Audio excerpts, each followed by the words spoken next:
श्री गुरुचरित्र अध्याय 36 परान्न दोष ब्राह्मणांचा आचारधर्म. श्री गणेशाय नमः.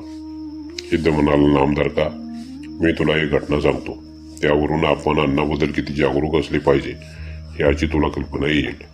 त्यावेळी गाणगापुरात एक सदाचारी बहुश्रुत वेदाभ्यासी कर्मठ ब्राह्मण राहत असे. तो कोरडीपेक्षा मागून कुटुंबाचे पालनपोषण करायचा. तो भोजनात जात नसे. त्याची पत्नी मात्र रागीट व लोभी होती. श्री गुरूंच्या वास्तव्यामुळे गाणगापुरात दर दिवशी समाराधन असे. तेथे भाविकांनी दिलेल्या पक्वानांच्या मेजवानीचे ब्राह्मणजन तोंड भरून कौतुक करायचे. ते ऐकून ब्राह्मणी व्यतीत होई. आपला नवरा परान्न घेत नाही म्हणून आपल्यालाही सुग्रास अन्न खायला मिळत नाही म्हणून ती आपल्या पतीची नेहमी निंदा करायची. एकदा एक श्रीमंत ब्राह्मणाने पितृश्राद्धानिमित्त गाणगापुरातील अनेक ब्राह्मण दाम्पत्यांना भोजनाचे निमंत्रण दिले. तो वस्त्रे आणि द्रव्य दक्षिणाही देणार होता. ब्राह्मणीने तेथील मिष्टान्न भोजन करण्याची इच्छा व्यक्त केली. तुम्हाला यायचे नसेल तर मला तरी जाऊ द्या, असा आपल्या नवऱ्याकडे हट्ट धरला. त्याने नाईलाजाने परवानगी दिली. ती भोजनासाठी गेली. तेव्हा धनिक ब्राह्मण म्हणाला, बाई, तुम्ही एकटे येऊ नका, पतीला बरोबर घेऊन या. तेव्हा ब्राह्मणी मनोमन चरपडली. पतीमुळे आपली कुजंबना होते असा विचार करून ती श्रीगुरूंच्या आश्रमात गेली. त्यांना आपली व्यथा सांगितली. श्रीगुरू हसले. त्यांनी तिच्या पतीला बोलावून घेतले आणि त्याला पत्नी समेत भोजनात जाण्याची आज्ञा केली. मग ते दाम्पत्य जेवणावळीत गेले. ब्राह्मणी आनंदाने मिष्टांनावर ताव मारू लागली.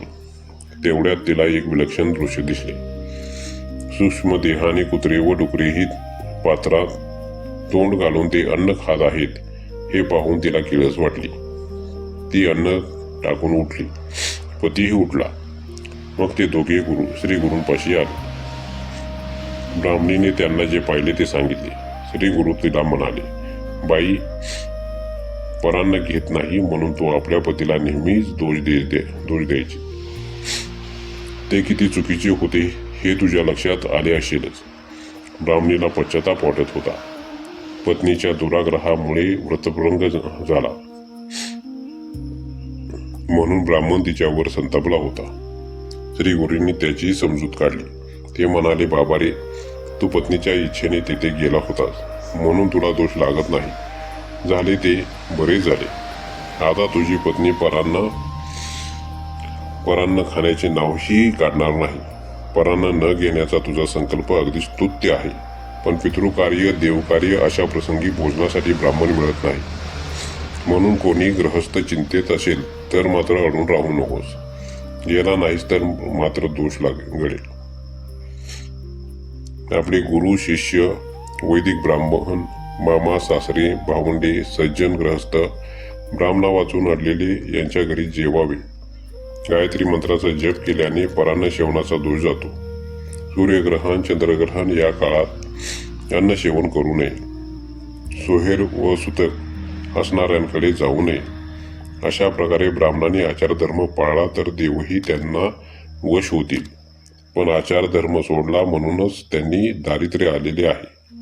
मग श्रीगुरूंनी ब्राह्मणांच्या आचरणाविषयी सांगितले. ते म्हणाले, ब्राह्मणांनी पहाटेच उठावे. गुरु, त्रिदेव, सूर्य, नवग्रह, सनकादिक, नारद, तुंबरू, सिद्ध पुरुष, योगीजन, सप्तर्षी, पितृदेवता व इष्टदेवतांचे स्मरण करावे. प्रातःसमनांचे श्लोक म्हणावे.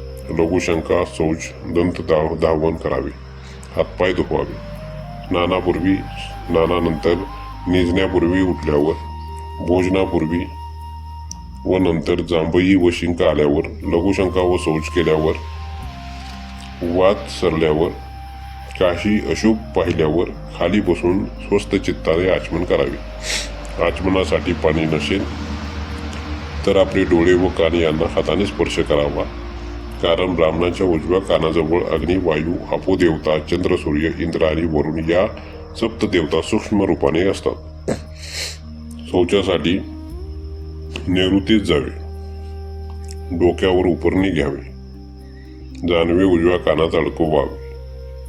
मान खाली घालून बसावे, बोलू नये, इकडे तिकडे पाहू नये, सुकलेल्या पालापाचोळ्यावर बसावे, उभ्याने लघुशंका करू नये, शौचासाठी पाणी मिळाले नाही तर आपद्धर्म म्हणून मृत्तिकेने स्वच्छता करावी. त्यानंतर श्रीगुरूंनी त्या ब्राह्मणाला सदाचारी ब्राह्मणाचे आदर्श आचरण कसे असावे हे त्यांनी सांगितले.